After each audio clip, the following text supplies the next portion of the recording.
guys. 2, 3, go. Aku angkat kereta manual Lotus. Paling kereta lama lah guys.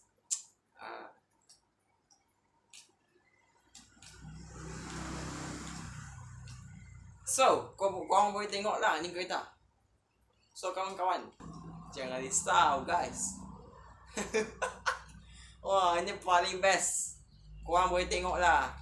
Mestilah memang suka mainkan. Ramai orang dia tak ingat lah. Sebab ini zaman sekarang baru nak ingat. Ini zaman memang dia macam tu. Kalau kereta yang body dia ringan. Guys, depan aku pun sama. Kereta yang sama. Warna dia warna purple lah. Engine sama. Aku punya manual. Aku rasa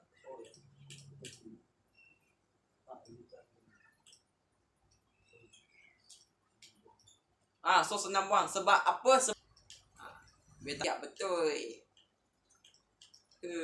Angkat nombor 2 cukup dah. Tak apa janji. Dia ada orang potong. Kita kuning. Warna kuning guys. Oh, main lifting pula. Siap-siap ni. Weh. Go. Mantap. Top speed dia tahu tak? 100.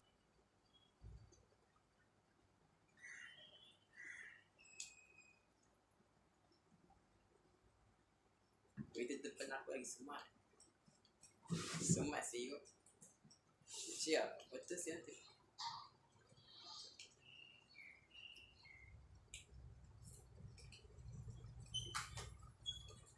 Satu ya guys, ni kereta ni. Ya.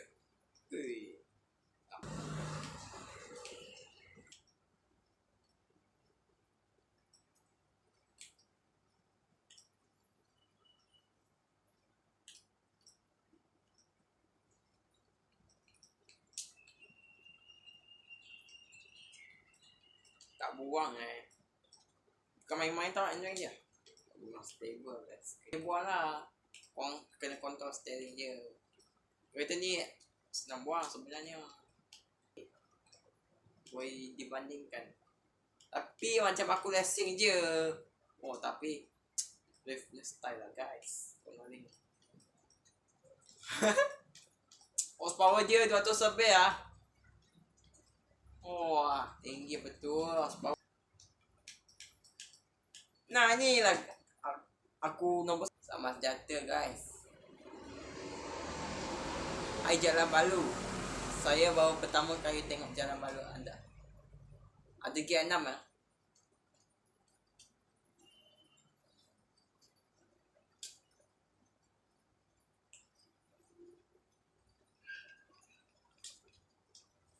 Mari kita potong kereta semua ni. Mitsubishi Lancer Evo 6. Power ya. Potong. Dua-dua sama horsepower.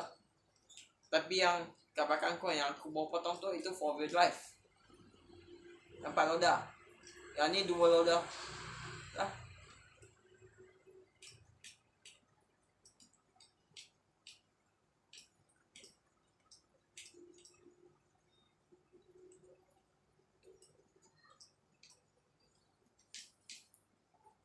Konaling bang.